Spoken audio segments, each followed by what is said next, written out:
반갑습니다. 네. 자, 98페이지네요. 98페이지. 자, 제3자에 의한 신청. 예, 여기 이제 매년 시험에 나오는 파트고. 자, 등기 신청은 당사자가 하는데, 당사자 말고 다른 사람이 신청할 수도 있다. 예, 제3자의 신청이고. 첫 번째가 이제 대리 신청입니다. 그 대리 신청할 때 그 대리인의 자격 제한과 관련돼서 방문 신청의 대리는 누구든지 할 수 있고요. 전자 신청의 대리는 자격자만 합니다. 자격자. 여기 말한 자격자란 변호사, 법무사만 말해요. 그다음에 대리인은 해임 능력자임을 요하지 않고, 그래서 미성년자도 대리인이 될 수 있죠. 그렇죠? 예, 미성년자도 해임 능력이 없어도 대리할 수 있고. 그다음에 자기계약 쌍방 대리 가능하다. 잘 나오고요. 법률행위 대리는 원칙적으로 자기계약 쌍방 대리가 금지되죠. 금지되는데 그 등기 신청의 대리는 채무 이행행위적 성질을 갖기 때문에 자기계약 쌍방 대리가 가능하다. 그래서 그 매수인이 매도인을 대리해서 등기 신청할 수 있나요? 소리가 좀 할 수 있죠. 예, 그걸 뭐라 그러죠? 자기계약이라죠. 대리인의 자기계약. 예. 그다음에 법무사 한 사람이 양쪽을 대리할 수 있죠. 그 쌍방 대리 그런 거죠. 자, 그 다음에 오른쪽에 포괄 승계인이 한 등기가 있죠. 포괄 승계인. 좀 소리가 괜찮으세요? 무슨 동굴 소리가 나는 것 같아. 날씨가 그래서 그러나? 예. 이번에 보시면 포괄 승계인에 한 등기.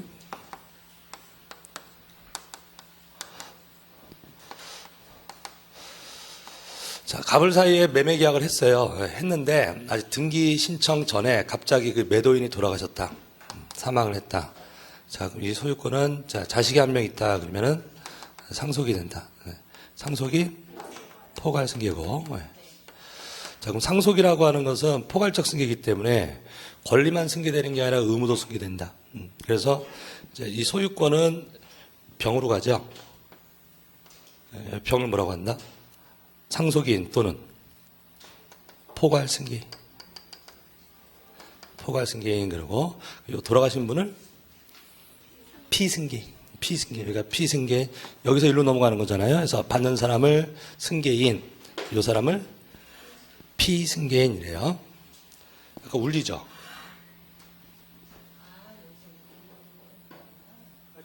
아, 하나, 둘, 셋, 넷. 예. 조금 나였네. 예. 조금만 더 줄여줘. 고리, 예. 자, 그래서 지금 갑이 소유자였는데 매매는 해놓고 아직 등기 전이에요. 등기 전이니까 소유권은 안 넘어갔죠. 우리나라는 등기해야 넘어가잖아요. 예, 그래서 아직 등기하기 전에 갑자기 돌아가셨다. 그럼 이 소유권은 요 상속인, 포괄 승계인한테 간다고. 예. 근데 요 상속받은 이 소유권이 이미 매매한 소유권이죠. 계약해놓고 돌아가셨잖아요. 그럼 이 소유권을 줘야 된다고. 이렇게 줘야 됩니다. 그래서 제가 지금 빨간색으로 쓴 게 실체상 권리 변동의 과정이에요. 그래서 누구한테 갔다가 병한테 갔다가 다시 매수인한테 주는 거라고. 근데 우린 지금 민법을 공부하는 게 아니라 등기를 공부하는 거라고. 등기 공부하는 거라고. 이럴 때 등기는 이렇게 할 필요가 없고 바로 하면 된다 이런 얘기죠. 그래서 요 등기를 요 병이 신청하면 된다. 매매는 누가 했죠?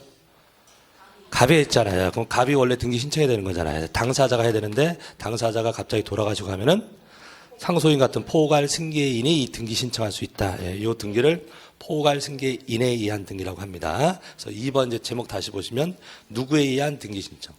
포괄 승계인에 의한 등기 신청. 요 등기의 포인트는 중간 생략 등기라는 거.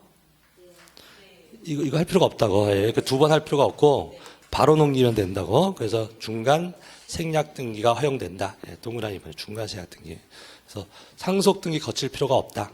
상속이 거칠 필요가 없고요. 그러면 이 등기가 되기 위한 요건은 이 등기의 원인이 뭐죠? 등기 원인. 매매지 매매. 을 앞으로 이전해 주는 것은 을이 샀기 때문에 을 앞으로 해주는 거잖아요. 그래서 등기원이 이 매매가 사망하기 전에 있었어야 돼요. 계약해놓고 돌아가셨어야지 이 등기가 되는 거라고. 돌아가신 다음에 매매했다. 그러면은 갑이 한 게 아니라 병이 매매한 거잖아요. 그때는 상속 등기하고 넘겨줘야 된다고. 예, 그래서 바로 등기하려면 등기 원인이 발생한 후에, 첫째 줄에 등기 원인이 발생한 후에 등기 권리자 의무자에 대해 상소인은 그 밖에 포괄 승계가 있을 때, 자, 상소인은 그 포괄 승계인이 그 등기를 신청할 수 있다. 그리고 이 등기는 중간 생략 등기가 허용된다. 됐죠? 예, 중간 생략 등기가 허용된다라는 거. 예, 됐고요. 예. 그다음에 3번에 포괄 승계인이 등기 신청하는 경우는 신청 정보의 등기 의무자의 표시가 등기 기록과 일치하지 아니하더라도 각하지 않는다는 거. 그럼 이 등기 신청서에다가 등기 의무자를 누구를 써요? 등기 의무자. 자, 을하고 병이랑 신청한다고. 갑은 사망한 거고. 예, 그러면 신청서에 등기 의무자는 병을 쓴다고요. 근데 등기부에는 소유자가 갑으로 나오죠. 그래서 등기부에 나오는 이름하고 신청서에 쓴 이름이 틀리잖아. 틀리면 원래 각하를 해야 되는데 포괄 승계인이 신청할 때는 각하지를 않는다 이런 얘기예요. 그래서 다시 읽으시면 3번에 포괄 승계인, 동그라미 3번. 포괄 승계인이 등기 신청하는 경우는 신청 정보가 신청서예요. 신청 정보에 누구의 표시가? 등기 의무자의 표시가 어디랑 틀려? 등기 기록과 일치하지 아니하더라도 각하지 않는다라고 하는 거. 예, 자, 요 두 개 문장. 1번은 이제 요건이니까. 자, 포괄 승계 등기는 요 거의 매년 나옵니다. 매년 지문으로 나오니까. 지금 우리 하고 있는 제3자에 한 등기 신청은 매년 나오는 파트예요. 매년. 네, 그 다음에 3번에 보시면 대위 등기. 대위 등기에서 첫 번째가 채권자 대위. 채권자 대위 그러면은 뭐가 떠오르세요? 채권자 대위 등기 그러면 갑을병. 우리 지난 시간에 절차법상 등기권리자, 실체법상 등기권리자하고 구분할 때 이거 보셨다고. 자, 갑이 을한테 팔고 을이 병한테 팔았다. 자, 그런데 이제 병의 입장에서 보자. 병의 입장에서 병은 을로부터 샀으니까 을로부터 소유권 이전 등기를 받아야 되는데, 자, 그런데 이 등기가 되려면 요 을아프라는 등기가 먼저 돼야 되겠죠? 요 등기를 을이 신청하지 않고 있다. 그럼 병이 을이 해야 될 이 등기를 대위할 수 있다고. 예, 대신 신청할 수 있다고. 그러면 이건 병이 한 계약이 아니잖아요. 그래도 대신할 수 있다고. 왜냐? 채권자니까. 채권자면 누가 안 하고 있으면, 채무자가 안 하고 있으면 대신할 수가 있는 거라고요. 그럼 이때 지금 현재는 누구 명이죠? 갑명으로 되어 있는 거잖아요. 그럼 갑은 제3채무자. 자, 그래서 채권자 대위 등기라는 문장이 딱 나오면 시험지에 나오는 순간 여러분들 머릿속에서는 갑을병이 떠올라야 돼요. 갑을병 이렇게 놓고 요 1번 등기가 채권자 대위 등기입니다. 자, 이렇게 놓고 이제 문장을 읽어볼게요. 채권자 대위 신청. 기억. 채권자는 자기 채권을 보전하기 위하여 누구의 등기 신청? 채무자의 등기 신청권을 누구의 이름으로? 채권자의 이름으로 대위 신청할 수 있다. 장례도 나온 문장이에요. 장례도. 그래서 신청인이 누구예요? 채권자죠. 그래서 채무자가 신청한 거 아니잖아요. 그래서 채무자가 신청인이다. X예요. 누가 신청인? 채권자가 신청인. 채권자 신청. 그래서 가로 아래 신청인은 채무자가 아니라 채권자에다. 장례도 나온 거고요. 이 경우 채권자의 채권은 특정 채권이든 금전 채권이든 모두 포함한다. 체크하시고. 그러니까 이건 무슨 얘기냐면 요 채권자, 요 채권이 무슨 채권이어야 되냐고. 아무 채권에 상관없다. 금전 채권이냐, 특정, 이걸 불문한다 이 말이에요. 어떤 채권이든 상관없다. 하여튼 누구면 된다. 그냥 채권자 하면 되는 거예요. 어떤 채권자냐 이건 따질 필요가 없다 이 말이고. 그다음에 니은번 대위할 수 있는 등기는 채무자에게 손해가 아니어야 된다. 손해가. 그럼 요 등기 대위하는데 채무자한테 손해예요? 아니죠. 채무자 앞으로 해주는 거잖아요. 그래서 채무자 명의를 올려주는 거니까 이런 등기 대위할 수 있다 이런 얘기예요. 그래서 채무자 것을 다른 사람한테 넘겨주는 건 대위 못해요. 이미 채무자였던 걸 다른 사람한테 주는 것은 채무자한테 손해가 되는 등기잖아. 그래서 손해가 되는 등기가 아니어야 됩니다. 그다음에 디귿번은 생략하고 리을번 등기가 완료된 때에는 채무자 및 채권자에게 등기 완료 통지합니다. 자, 이 등기가 됐어요. 이 등기가. 대위 등기가 됐어. 그럼 등기 끝났다고 알려준다고. 등기소에서 알려주는데 신청인에게도 알려주고 등기 권리자에게도 알려줘요. 그럼 이 등기 권리자가 누구죠? 요 을이잖아요. 그 을한테 네 앞으로 등기됐다고 알려줘요. 그럼 신청은 을이 한 게 아니라 병이 했죠. 그럼 병한테 네가 신청한 거 끝났다고 알려준다고. 그래서 채권자한테도 알려주고 채무자에도 알려준다 이 말입니다. 그리고 지난 시간에 공부했던 것은 절차법상 등기 권리자는 누구야? 절차법상 등기 권리자는 을. 절차법상 권리자냐 없냐 이거 따지는 것은 등기 기록상 형식상 따진다고. 이익이 누구예요? 을 앞으로 하는 거죠. 근데 청구는 누가 했죠?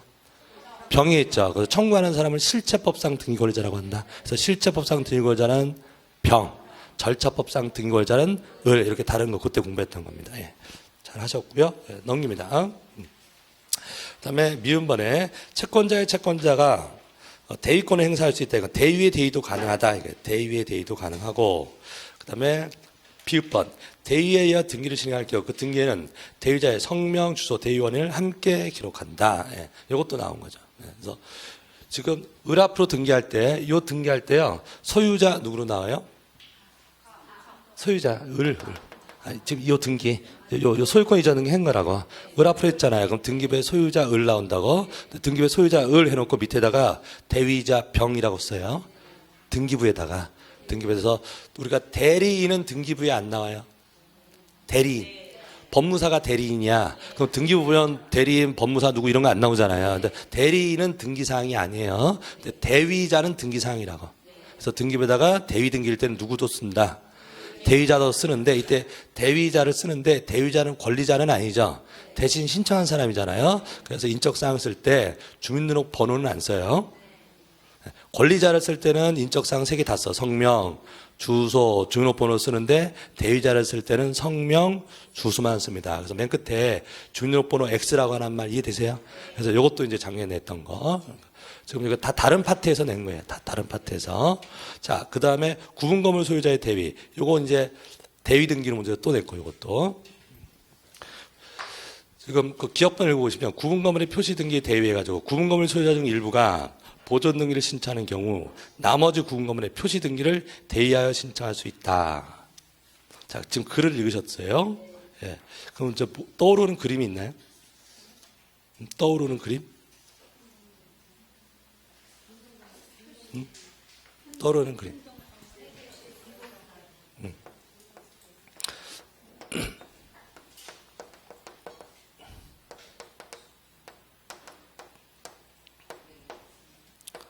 자, 이렇게 건물을 지었다고. 2층 건물을 지었는데 101호, 201호. 그다음에 101호는 갑소유고 201호는 을소유라고 할게요. 그러면 한 동에 1동, 동수는 한 동인데 건물 개수는 2개. 예, 그래서 이런 건물 구분 건물이라고 한다. 예, 그럼 1동의 건물을 구분한 건물이죠. 예, 그럼 소유권이 지금 2개예요. 신축을 했어. 자, 보존 등기 하는데 이제 자, 신축만 됐고요. 이건 팔리지를 않았어요. 팔지를 않았어. 그럼 보존 등기 신청 의무 있나요? 보존 등기 언제까지 신청해야 돼요? 계약했을 때. 계약했을 때. 그래서 우리 지난번에 보존 등기 60일 이내에 신청해야 하는 경우는 계약을 했을 때죠. 예, 안 팔고 그냥 짓기만 하고 있을 때는 보존 등기 안 해도 된다. 그런 얘기 있었단 말이에요. 그런데 신축을 했어요. 자, 갑소유고 을소유야. 아직 계약한 게 없어. 그럼 보존 등기 안 해도 되는데 만약에 101호가 계약이 됐어요. 매매. 자, 병한테 팔렸어요.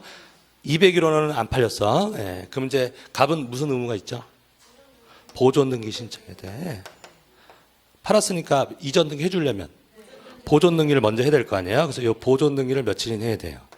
60일이나 해야 되잖아요. 근데 지금 201호는 안 팔렸어요. 예, 그럼 보존 등기 의무가 없죠. 그럼 이때 건물에 보존 등기 할 때 가동에 101호만 보존 등기 해도 된다고. 전체 건물 다 보존 등기 안 하고 일부 구분 건물만 보존 등기 할 수도 있어요. 예, 자, 그러면 101호만 보존 등기 할 수 있다고. 대신에 101호 보존 등기 할 때 요 201호는 보존 등기를 안 해도 표제부는 나와야 된다고. 이 건물에 처음으로 등기하는 거니까. 그래서 표시 등기를 해야 돼요. 저 두 개는 동시에 해야 돼요. 그래서 일부만의 보존 등기를 할 때 나머지 구분 건물에 무슨 등기를? 표시 등기를 어떻게 해야 된다? 동시에 해야 돼요. 그래서 그럼 요건 보존 등기 누가 신청하는 거죠? 갑이 신청하는 거. 요거는 을이 신청하는. 그러니까 201호 표시 등기는 201호 소유자가 하는 거고 101호 보존 등기는 101호 소유자가 하는 거라고요. 그래서 요 두 개를 어떻게 하라고? 동시에 해야 돼요.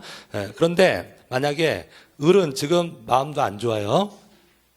안 팔렸죠? 지금 을 거 안 팔렸잖아요. 지금 의무가 있는 사람은 누구예요, 지금? 갑이잖아요. 갑이 보존 등기 하기 위해서 지금 이거 하는 거잖아. 근데 갑이 보존 등기 하는데 을이 이걸 해줘야 된다고. 을이 해줘야 되는데 을이 맘상에서 이거 안 한다고 할 수도 있다고. 그러면 갑이 을이 이거 안 해준대요. 표시등기 안 해준대요. 그럼 내 것만 할라요? 그럼 각하예요. 두 개를 해야 된다고. 두 개를 어떻게 된다고? 동시에 해다가 법의 의무를 규정했다고. 근데 동시에 된다 이렇게만 규정해 놓고 아무 말도 안 해버리면 이 상황에서 갑이 보존등기 할 수 있는 길이 없죠. 을이 무슨 등기 안 해주면. 표시등기 안 해주면. 그래서 같은 조문 2항에 뭐라고 되냐면 동시에 하는데 이게 1항이고 2항에 그 만약에 을이 이거 안 해준다면 네가 이거 대위하라고. 이해하셨나요? 예. 길을 열어줘야 될 거 아니야. 그래서 동시 이 얘기만 했다가는 등기를 못하니까 동시하고 안 해준다면 어떻게 할 수도 있다. 대위할 수도 있다. 둘 다 이해하셔야 돼요. 둘 다 시험 문제니까. 예. 동시 신청 의무가 있고 안 해주면 어떻게 할 수 있다. 대위할 수 있다. 여기서 또 말 주의하셔야 될 것은 나머지 건물의 보존 등기를 대위하는 게 아니에요. 무슨 등기를 한다? 표시 등기를. 자, 그럼 이 상황이 이제 떠올라야 돼. 다 이해는 되셨잖아. 예, 예. 우리가 이해를 못하는 건 없잖아요. 그죠? 네. 기억이 안 나서 그렇지. 자, 요거 하시고 글을 읽으세요. 글을. 예, 글을 읽으시면 이제 기억. 구분건물 표시 등기 대위라고 돼 있잖아요. 자, 글을 다시 한번 읽으세요. 구분건물 소유자 등 일부가 보존 등기를 신청하는 경우 나머지 구분건물의 표시 등기를 어떻게 대위하여 신청하였다. 되셨죠? 예. 그 가로 안에 보존 등기와 표시 등기 동시 신청. 되셨죠? 예. 제가 이렇게 읽으시고요. 거기까지 읽을게요. 그다음에 3번. 건물 멸실 등기 대신. 이건 여러분 잘 아세요. 건물 멸실 등기를 누가 신청해요? 건물이 철거됐어. 건물이 없어졌어요. 그럼 멸실 등기 누가 신청해요? 건물 소유자. 건물 멸실이니까 건물 소유자. 근데 우리나라는 토지하고 건물 소유자가 다를 수도 있냐고. 다를 수도 있어요. 근데 건물 소유자가 멸실등기 안 해. 그러면 그 건물의 대지, 토지 소유자가 대신할 수 있다고. 원래는 누가 하는 건데. 건물 소유자가 하는데 건물 소유자가 안 하면 토지 소유자가 대위할 수 있다. 되셨죠? 예. 다른 사람 거 대위하는 거예요. 예. 토지 소유자가, 대지 소유자가 대위 신청할 수 있다.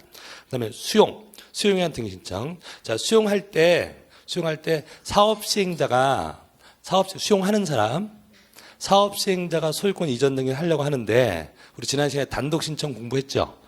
수용은 단독 신청. 수용을 했어. 그러면 누가 소유자가 돼요? 어? 누가 되냐고.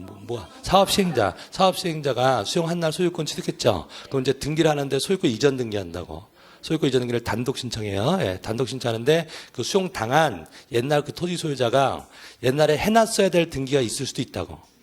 근데 그런 걸 하나도 안 해놨어. 그 수용하는 사람이 다 대위할 수 있다고. 말 이해되십니까? 예, 그래서 수용 시에 사업 시행자가 뭐 등기명 표시 변경이라든지 상속 등기라든지 이런 거 다 대위할 수 있다. 그다음에 신탁. 자, 신탁 재산은 누구 소유죠? 신탁 재산은 누구 소유? 누구 거예요? 누구 거? 신탁자.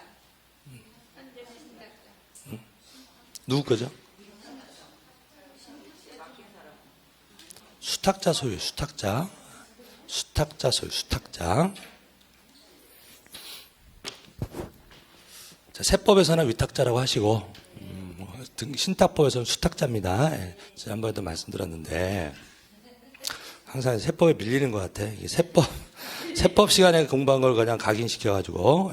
세법은 실질주의라서, 자, 이게만 똑같아. 민법하고 세법은 달라요.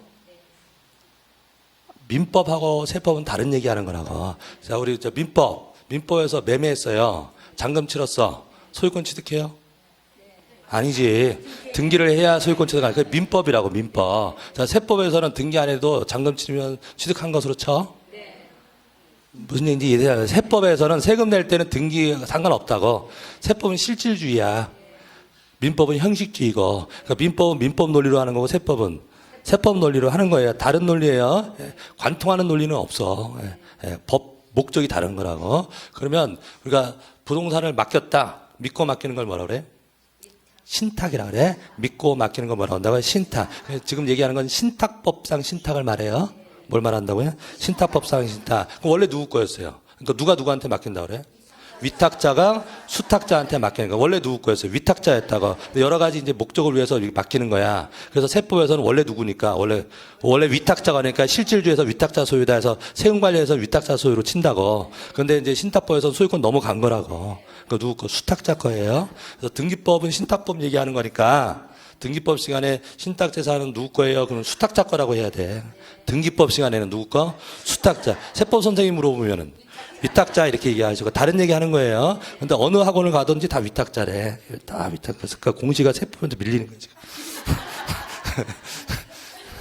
자, 신탁재산은 누구 거요? 수탁자 거예요. 수탁자 거예요. 수탁자 거.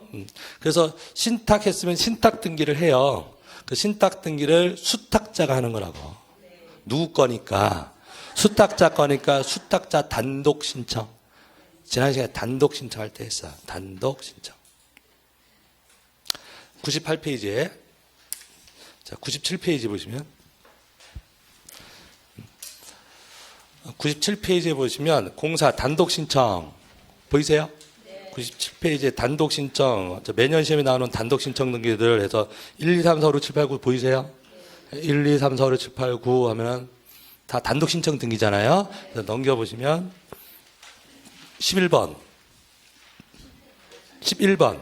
신탁재산에 속하는 부동산의 신탁 등기는 누가? 수탁자가 단독 신청한다. 수탁자. 11번. 찾으셨죠? 예, 누가 한다고요? 수탁자가 단독 신청. 그래서 기출문제예요. 위탁자가 단독 신청한다. X. 위탁자 거 아니라니까? 누구 거라고요? 수탁자 거라니까요. 누가 단독을 한다고? 수탁자가 단독 신청해요. 또 기출문제. 예, 위탁자하고 수탁자 공동 신청한다. X라고. 예, 누가 단독을 한다고? 수탁자 단독의 단독. 그런데 수탁자가 안 하고 있어. 이 신탁 등기를 수탁자가 안 하고 있어. 그러면은 맡겨놨던 위탁자나 수익자가 대신할 수도 있다고. 말 되시죠? 연결이 돼야 된단 말이에요. 그래서 원래는 누군데 수탁자인데 안 하면 위탁자나 수익자가 대신할 수 있다. 이렇게 나갑니다. 예. 자, 그래서 100페이지 돌아오시면 100페이지 다시 이제 5번 보시면 100페이지에 위에 동그라미 5번 신탁에 의한 대신청 위탁자 또는 수익자가 누구를 대위해서 수탁자를 대위하여 신탁 등기 신청을 됐죠? 예. 자, 매년 나오는 단골 지문들입니다. 자, 여기까지가 우리가 제3자에 의한 신청이었어요. 그래서 대리 신청, 그다음에 포괄 승계인에 의한 신청, 그다음에 대위 신청 이런 등기 보신 거고요. 자, 등기 신청의 방법. 등기 신청의 방법은 두 가지가 있어요. 방문 신청하고 전자 신청.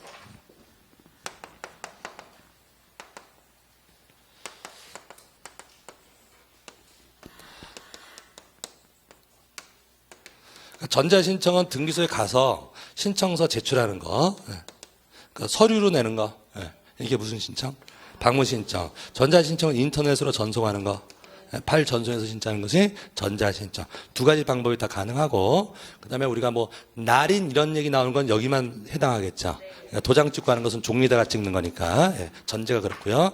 자, 그럼 방문신청 볼게요. 자, 등기신청인 또는 그 대리인 그 등기소에 출석하여 신청정보 첨부 정보를 적은 서면을 제출한 법을 신청합니다. 자, 그 다음에 2번 방문신청하는 경우에는 신청서에 신청 내용으로 등기소에 제공해야 될 정보를 적고 신청인 또는 그 대리인이 기명 날인하거나 서명해야 된다. 밑줄 치시고요. 기명 날인하거나 서명해야 한다.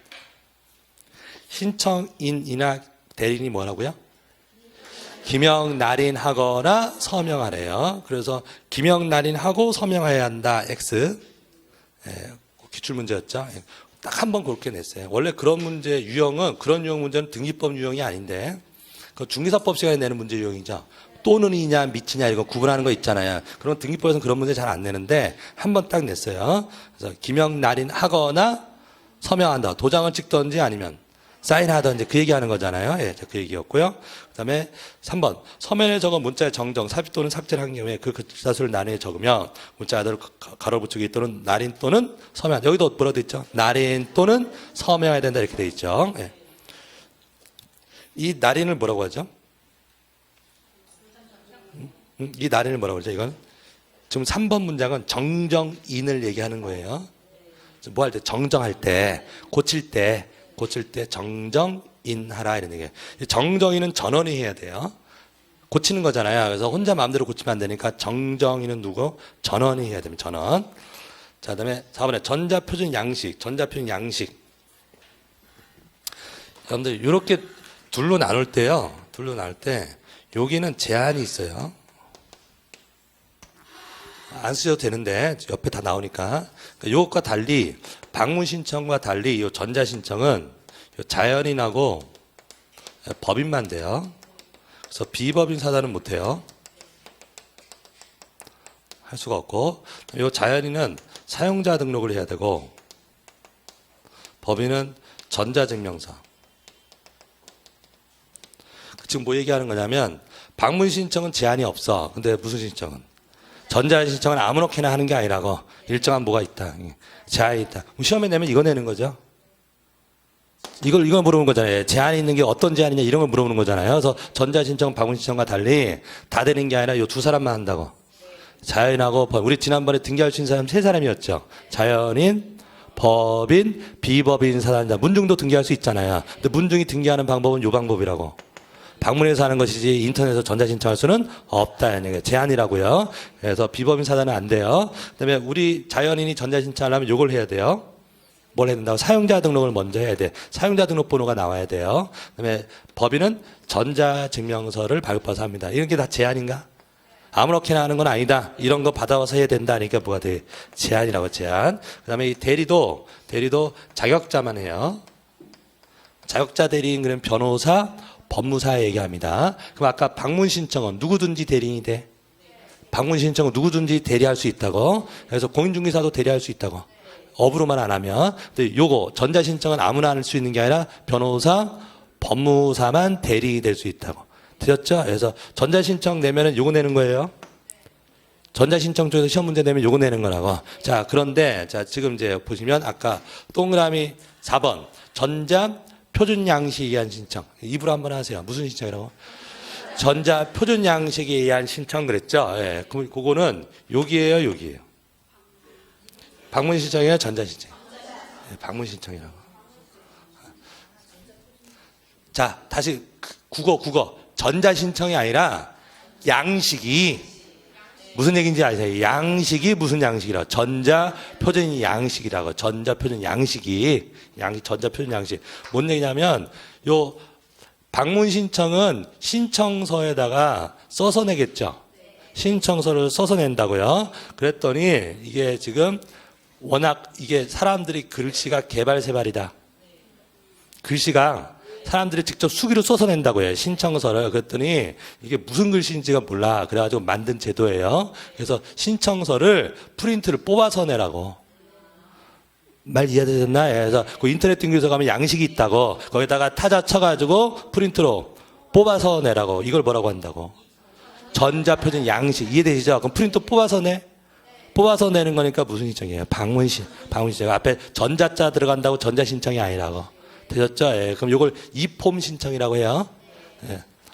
양식이니까 폼, 전자니까 그래서 무슨 폼? 이폼 신청이라고 해요. 이폼 신청. 그래서 우리 기출문제가 뭐냐면, 기출문제가 이거예요.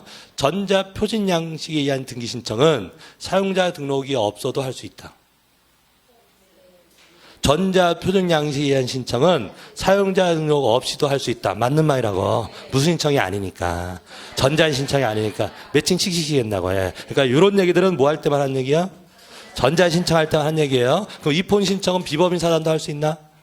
비법인 사단도 할 수 있다. 예. 이거 구분하시면 되는 거예요. 자, 읽어보시면 전자 표준 양식에 의한 신청은 전자 신청이 아니므로 사용자로 하지 않고도 이용할 수 있고, 대리인 자격 제한 없나요? 아까 전자 신청은 제한이 있는 거잖아요. 근데 방문 신청이니까 대리인 제한이 없다. 그 말 이해하시면 됩니다. 네, 됐고요.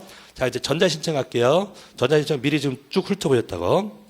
자, 오른쪽에 전자 신청할 수 있는 자. 자, 맨 위에 전자 신청은 당사가 직접 하거나 자격자들이 당사 대리하여야 한다. 다만 법인 아닌 사단제자는 전자 신청할 수 없다. 자, 누구는 못 한다고요? 법인 아닌 사단, 비법인 사단제자는 전자 신청할 수가 없다. 외국인도 돼요? 외국인도 돼. 외국인도 자연인이에요? 외국인도 자연인이잖아요. 그래서 외국인 등록 또는 국내 거소 신고한 외국인이면 전자 신청할 수 있어요. 자, 대리도 된다 그랬죠? 근데 대리인도 아무나 되는 것은 아니고 자격자 대리, 변호사, 법무사만 할 수 있다. 그런 거 체크하시고. 그다음에 우리는 전자신청은 뭐부터 해야 돼요? 사용자 등록, 사용자 등록. 자, 전자신청을 하고자 하는 당사 또는 대리는 개인 공인선을 발급받아 최초의 등기 신청 전에 등기소, 관할은 없어요. 네. 등기소에 직접 출석하여, 직접 출석하여 미리 사용자 등록을 해야 됩니다. 그러니까 니은번에 사용자 등록은 자기가 가야 되는 거예요. 자기가 해서 대리할 수가 없고 직접 가야 되는 거예요. 인터넷으로 사용자 등록은 안 되는 거예요. 전자신청할 수가 없다. 그래서 사용자 등록 신청하러 갈 때 인감증명서하고 주민등록 등본, 주소증명서면을 뽑아서 합니다. 그래서 사용자 등록 유기한은 3년 동그라미 치고 만료일 3월 전부터 3월 미주시고 만료일 사이에 연장할 수 있다. 그래서 사용자 등록 한 번 하면 3년 써요. 3년 쓰는데 연장도 가능해. 그래서 3년에 한 번씩 연장하면 되는데 연장 신청 기간은 만료일 3개월 전부터 연장할 수 있다. 이렇게. 그래서 3자 동그라미 치시면 되고요. 자, 그래서 여러분들이 지금 이제 등기법을 공부하셔서 자, 앞으로 부동산을 거래할 일이 많을 것 같아. 앞으로. 그래서 내가 이제 전자신청 해보겠다. 그런데 뭐 하려고 해? 뭘 먼저 해야죠? 사용자 등록을 먼저 해야 되는 거예요. 그럼 사용자 등록 어디 가서 해야 돼요? 등기소 가서 해서. 어느 등기소? 관할이 어딨어? 지금 등기하는 게 아니라 아직 등기는 나중에 뭘 살 줄 알고 부산에 있는 물건을 살 수도 있고 서울에 있는 부동산을 살 수도 있잖아요. 그럼 그 등기는 관할 등기소에서 하는 거고 지금은 뭐만 해두는 거. 사용자 등록, 전자신청할 수 있는 자격만 얻어두겠다 이런 말이에요. 그럼 관할이라는 게 없지. 어떤 부동산인지 모르니까. 그래서 가까운 동네 아무 데나 가면 되는 거라고. 그래서 전국 어느 등기소나 말 이해되시죠? 그래서 아무 등기소나 가서 하면 돼요. 그래서 여러분들 이제 사용자 등록을 했어. 사용자 등록을 했어요. 그럼 이제 사용자 등록번호가 나와요. 뭐가 나와? 사용자 등록번호. 그럼 너 앞으로 이제 전자신청할 때, 로그인 할 때 이 번호 써라라고 번호를 준다고. 그게 뭐 한 거예요, 지금? 사용자 등록을 한 거라. 여기까지 이해되셨죠? 자, 이거 갖고 있었어요. 자, 그 다음에 이제 여러분들이 부동산 하나 매수한 게 있어. 여러분들이 산 게 있다고. 그럼 등기 신청하는데 법무사 안 쓰고 셀프 등기하겠대. 여러분들 매수인이니까 셀프 등기하겠다. 그래가지고 이제 나 전자 신청하려고 사용자 등록 해놓은 거 있다. 그래서 이제 전자 신청하려고 해요. 할 수 있다. 전자 신청. 응? 직접 한다고 지금 셀프로 하겠다고. 할 수 있다. 여러분들 지금 매수인이잖아. 사용자 등록 해놨잖아요. 전자 신청할 수 있다. 못해요. 매도인도 사용자 등록 했었어야 돼. 무슨 말인지 이해하시나요? 지금 개념 잡아드리려고 하는 거야. 그럼 전자신청은 공동신청이면 양쪽 다 사용자 등록이 돼 있어야 되는 거예요.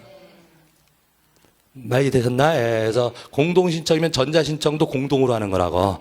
상속등기면 단독이라니까 전자신청도 단독을 하는 거야. 그럼 여러분들이 일방에서 사용자 등록 해놨다고 해서 전자신청할 수 없어요. 상대방도 뭘 했어야 돼. 사용자 등록을 해놨어야지 로그인해서 인증을 한다고. 이해되셨죠? 그래서 내가 해놨어라고 했지만 나중에 쓸모가 없죠. 왜? 상대방이 안 해놨으니까. 그럼 결국 또 법무사 시켜야 돼. 이해하시겠나? 그렇게 됩니다. 그리고 법무사가 대리 위임 받았잖아요. 그럼 법무사는 방문 신청할 수도 있고 전자 신청할 수도 있는데 그럼 법무사는 자기가 사용자 등록했으면 대리할 수 있다고. 그래서 그 대리인이 전자 신청할 때는 대리인만 사용자 등록해 놓으면 되는 거예요. 당사자가 다 사용자 등록할 필요는 없다. 이해되시죠? 이런 얘기들이 이제 기출 문제예요. 자, 됐습니다. 자, 그 정도까지 이해하시면 돼요. 그 다음에 등기 신청에 필요한 정보.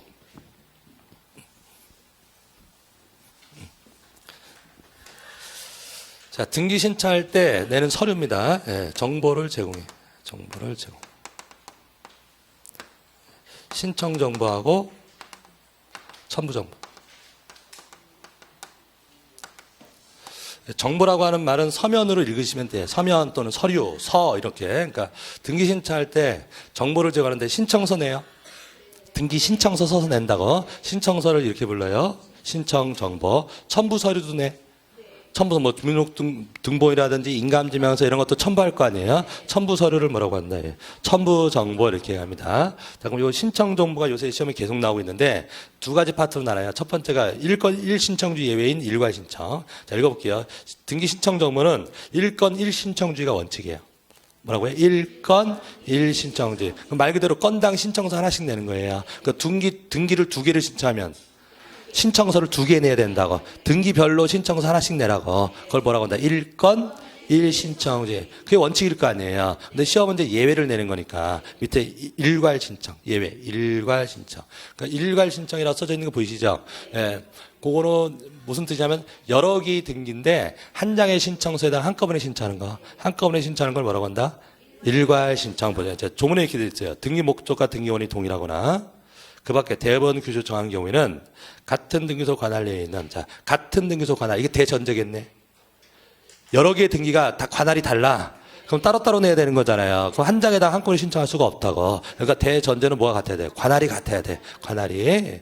그래서 3년 전, 4년 전 연속으로 낸 문제가 이거예요. 알고 보면 쉬운 문제야. 관할이 다르면 일괄 신청할 수 없다. 당연하다. 관할이 다르면 일괄 신청할 수가 없어요. 뭐가 같아야 된다고? 관할이 같아야 돼. 같은 관할 내에 있는 여러 개의 부동산에 관한 신청 조문을 일괄하여 재건한 방법으로 할 수 있다. 자, 그럼 이제 일괄 신청. 자, 일괄 신청은 언제 할 수 있냐? 첫째, 등기 목적,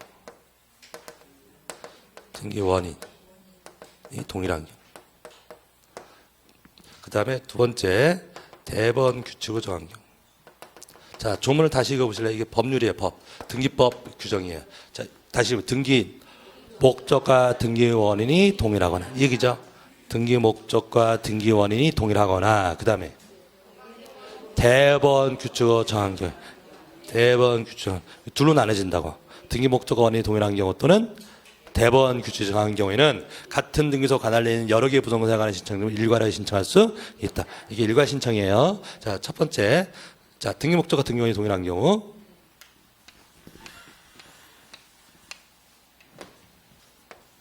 토지가 있고 건물이 있어요. 예. 자, 단독주택이라고 합니다. 자, 그럼 갑이 토지 소유자고 주택, 건물 소유자예요. 그럼 갑은 두 개의 부동산을 가지고 있다. 두 개. 우리나라는 토지하고 건물이 별개라고, 별개. 그럼 몇 개 갖고 있는 거? 두 개 갖고 있는 거예요. 등기부도 따로 있죠. 토지 등기부 따로, 건물 등기부 따로 있어요. 자, 이것을 팔았어. 을한테. 우리 토지도 사고 건물도 산 거야. 두 개 산 거예요. 그럼 등기를 두 개. 토지도 소유권 이전 등기하고 건물도 소유권 등기 두 개 하잖아요. 이 두 개 등기인데 신청서를 한 장에다가 한꺼번에 두 개 신청할 수 있냐고. 일괄 신청. 할 수 있다고. 왜? 뭐가 같아? 자, 첫째. 이제 조문 그대로 대입시키세요. 등기 목적. 요 등기 목적이 뭐죠? 등기 목적. 소유권이잖아. 우리 용어 지난번 하셨는데 등기 목적이란 말은 등기 종류를 얘기해요. 이건 무슨 등기예요? 소유권이죠. 요거 소유권이에요. 등기 목적이 같네. 등기 목적이 같고 원인. 요게 원인이잖아요. 등기 원인도 같아. 그럼 등기 목적과 등기 원인이 같으면 일괄 신청할 수 있어요. 가능합니다. 자, 그런데 이 토지가 병거예요. 토지 소유자하고 건물 소유자 다를 수 있잖아요. 그래서 다른데 이거 을이 두 개를 다 샀어. 토지도 사고 건물도 같은 사람이 산 거라고. 이거 일괄 신청할 수 있느냐. 자, 등기 목적 같아요? 등기 목적 같아. 등기 원인 같아요? 다르죠? 달라. 이 매매는 매도인이 병인 거고 이 매매는 매도인이 갑인 거잖아요. 매도인이 다르냐고. 아까는 매도인이 같았잖아. 이거 다르잖아요. 그러니까 같은 매매 글씨만 똑같은 거지 다른 매매잖아. 그래서 등기 원인이 다른 거예요. 그럼 이건 일괄 신청할 수 없다라고. 말 되셨습니까? 그래서 등기법 객관식 문제에서 다음도 일괄 신청할 수 없는 경우는 해서 대표적인 틀린 답이에요, 이게. 이건 일괄 신청할 수가 없다. 그래서 질문으로 이렇게 나와요. 소유자가 다른 여러 개의 부동산을 동일인이 매수한 경우. 들리세요? 소유자가 다른 여러 개의 부동산을 동일인이 매수한 경우에는 일괄 신청할 수 없다. 이렇게 갑니다. 자, 그 다음에 이제 두 번째. 어떤 경우에 또 일괄 신청할 수 있대요? 대법원 규칙 정한 경우. 그럼 대법원 규칙 정한 경우 이 말은 무슨 뜻일까요? 이 말은 이게 달라도 이 말이지.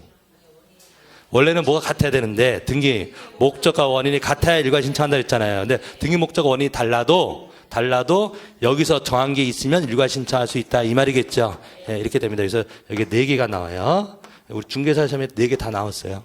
1, 2, 3, 4 공동저당. 저 밑에 A, B, C, D라고 돼 있죠. 공동저당. 그다음에 경공매, 공경매. 공매가 먼저 나오죠. 그다음에 신탁.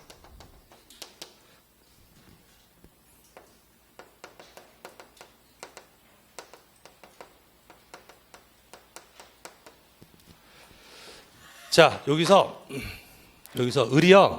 을이 이 부동산을 사는 게 아니라, 자, 10억을 돈을 빌려주고 대출해주고 요 두 개를 담보 잡는다고 할게요. 두 개를 담보 잡는다. 공동저당. 네, 두 개를 담보 잡는 게 공동저당이에요. 그러면 요 토지에도 저당권 설정 등기하고, 그 다음에 건물에도 저당권 설정 등기를 할게요. 네, 자, 그러면 등기 목적이 같나요? 등기 목적이 같아. 그다음에 등기 원인이 같나요? 다르지. 소유자가 다르냐고 지금. 요거는 요 저당권은 병이 설정해 준 거고, 요 저당권은 갑이 설정해 주니까 지금 설정자가 다르잖아요. 원인이 달라. 다른데도 공동저당은 일괄 신청할 수 있대요. 아까 소유권 이전은 안 됐잖아. 근데 공동저당은 누가 달라도, 소유자가 달라도 일괄 신청할 수 있다라고 여기서 정해줬다고. 대법원 규칙에서. 그럼 소유자가 같은 경우에는요, 당연히 되는 거지. 소유자가 같은 경우는 여기에 해당하는 거잖아요. 그러니까 여기서 따로 정할 필요가 없다고. 그러니까 여기서 정한 경우는, 이 경우는 뭐가 달라도 이 말이라고요? 이게 달라도 일괄 신청할 수 있는 걸 얘기하는 거잖아요. 그러니까 여기서 표현은 공동저당일 때는 누가 달라도, 소유자가 달라도 해. 그래서 A 읽으시면, 같은 채권의 담보를 위하여 소유자가 다른, 이해되세요? 소유자가 다른 여러 개의 부동산 저당권 설정 등기는 일괄 신청할 수 있다 이 말이에요. 자, 그다음에 B가 공매 처분, 동그라미 치시고, C가 매각. 자, 요 단어요. 우리가 공매나 경매, 우리가 경매로 팔리면 뭐라고 그러죠? 경매로 매각. 매각이라고 그래요. 공매로 팔리면 뭐라고 하냐면 공매 처분이라고 그래요. 자, 요거하고 요거는 같은 단계예요. 자, 경공매, 공매는 한국자산관리공사 캔코에서 뭐 체납했다. 그럼 체납 처분해서 뭐 세금 안 내고 하면 압류한 다음에 공매로 팔아버린다고. 그런데 공매나 경매할 때 등기법에서 그냥 같이 하시면 돼요. 공경매 이렇게 하시면 돼. 근데 용어는 구분하시고. 경매에서는 팔리면 매각이라고 그래. 경매에서는 매각, 공매에서는 공매 처분. 그 공매 처분은 그러면 느낌이 어때요? 팔린 거예요. 매각 그러면 팔린 거예요. 경매로 팔린 게 매각. 공매로 팔린 게 공매 처분. 용어부터 정리가 돼야 돼요. 용어부터. 자, 그러면 여러분들 좀 더 친근한 경매로 얘기해 볼게요. 자, 갑소유. 여기 A의 저당권이 있었어.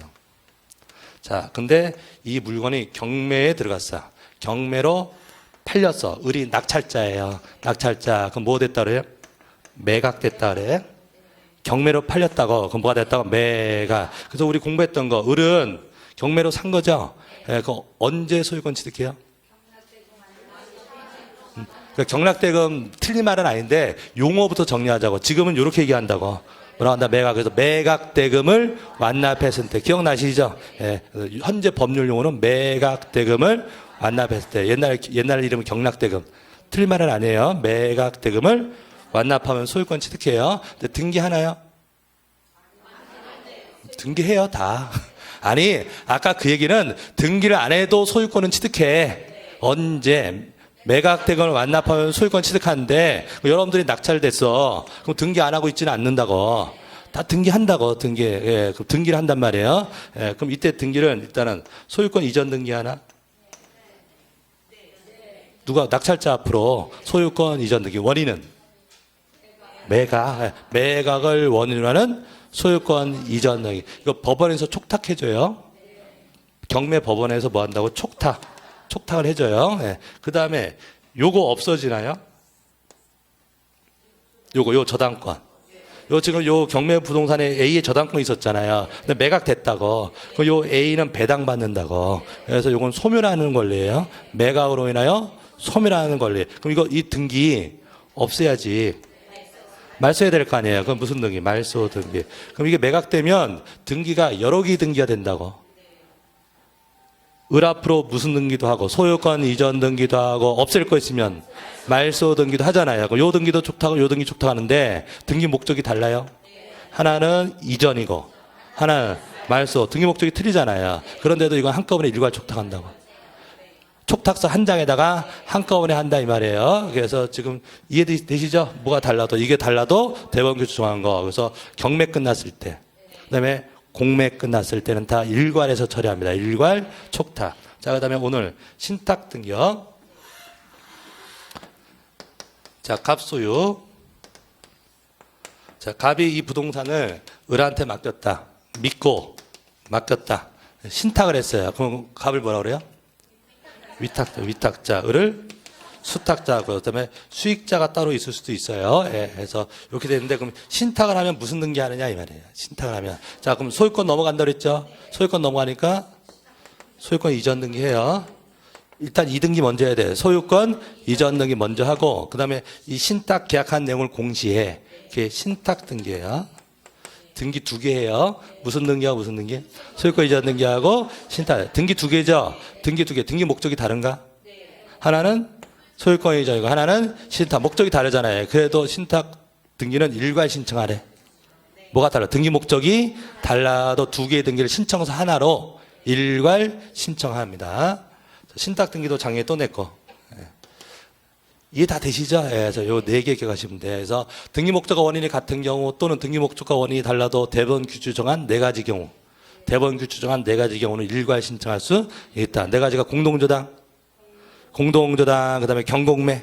그죠? 예, 그다음에 신탁하면 돼. 자, 예, 그러면 이제 이게 지금 다 이게 여러 문제 다 걸리는 거예요. 등기법은 여러 군데 다 걸려서. 자, 작년 또 다른 파트 문제인데.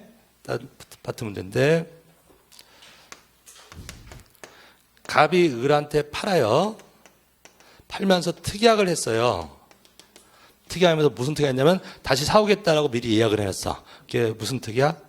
환매 특약이에요. 환매 특약. 그럼 매매했으니까 무슨 등기하고? 소유권 이전 등기하고 환매 특약했으니까 환매 특약 등기. 등기 2개예요. 소유권 이전 등기하고 환매 특약 등기 2개 하거든요. 2개를 동시 신청해야 돼. 2개를 동시 신청하는데 한 장의 신청서로 일괄 신청할 수 있나요? 등기 목적이 다른가? 하나는 무슨 등기고? 소유권 이전 등기. 하나는 다르잖아요. 일괄 신청할 수가 없다고. 다르다고. 달라. 다른 경우 일괄 신청할 수 있는 경우는 4개만. 여기에 환매태약 등기가 없잖아요. 그래서 환매태약 등기 일괄 신청할 수가 없다. 이렇게 됩니다. 법에서 정하면 될 수도 있는 거라고. 근데 법에서 정한 것이 없다. 이 말이에요. 그래서 환매태약 등기는 동시 신청이긴 한데 신청서를 2개 내는 거예요. 소유권 이전 등기 신청서 내고 환매태약 등기 신청서. 정리되시겠죠? 예, 자, 이런 얘기들 정리하면 됩니다. 넘기시고요. 자, 그 다음에 신청 정보의 내용.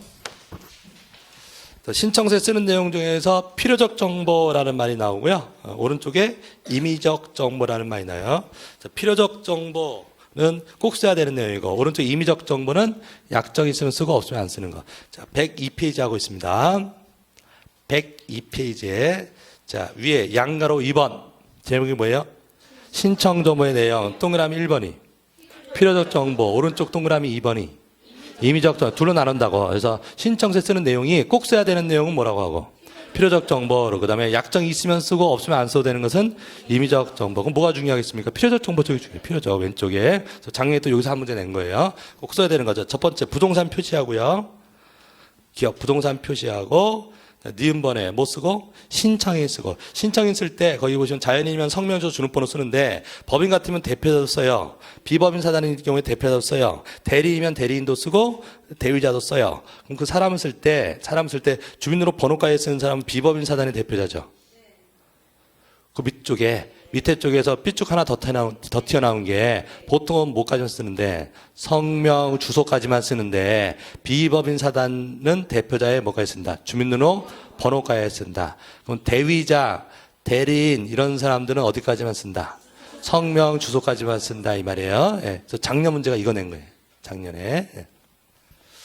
그래서 법인의 대표자도 어디까지만 쓴다. 성명 주소까지만 써요. 또 이거 헷갈리면 안 돼. 지금 어디에 쓴다고? 어디에? 신청서에 쓴다는 얘기. 신청서에 쓰고 이 사람들이 등기부에도 올라가나요? 등기부에. 지금 신청서에 인적사항 쓴다는 얘기잖아. 그럼 이 인적사항 쓴 게 등기부에도 올라가는 사람도 있고 안 올라가는 사람도 있다고. 그래서 아까 대위자는 올라간다 그랬지. 아까 소유자 이렇게 밑에 대위자 쓴다 그랬잖아요. 대리인은 안 올라가고. 그거랑 또 헷갈리면 안 돼요. 그래서 그것까지 옆에 같이 정리하시라고. 맨 끝에 칸은 등기되느냐 마냐. 등기부 기록 등기 OX 돼 있잖아요. 그래서 법인의 대표자는 등기부에 안 올라가요? X. 근데 비법인 사단은 대표자도 쓴다고. 문중 명의로 할 때는 문중도 쓰고 대표자도 써요. 대표자에 어디까지? 성명, 주소, 등록번호까지 했습니다. 예. 그다음에 대리인은 등기 안 돼요. 근데 대위자는 등기된다. 대위자 등기된다. 뭐가? 성명, 주소가 등기된다. 이런 말이에요. 등기 원인, 등기 목적, 등기무자의 등기필 정보. 등기필 정보는 이따가 다시 정리하겠습니다. 관할등기소 표지, 신청 연월일자 이런 것들을 써요. 안 외워도 됩니다. 예, 자, 그래서 지금 체크하실 거고 신청에 관한 사항 요새 또 유행하니까 그 인적사항, 주민번호까지 쓰는 사람이 누구냐? 그다음에 그 사람들이 등기부도 올라가느냐 마느냐 이런 것들 한번 정리를 꼭 하시고요.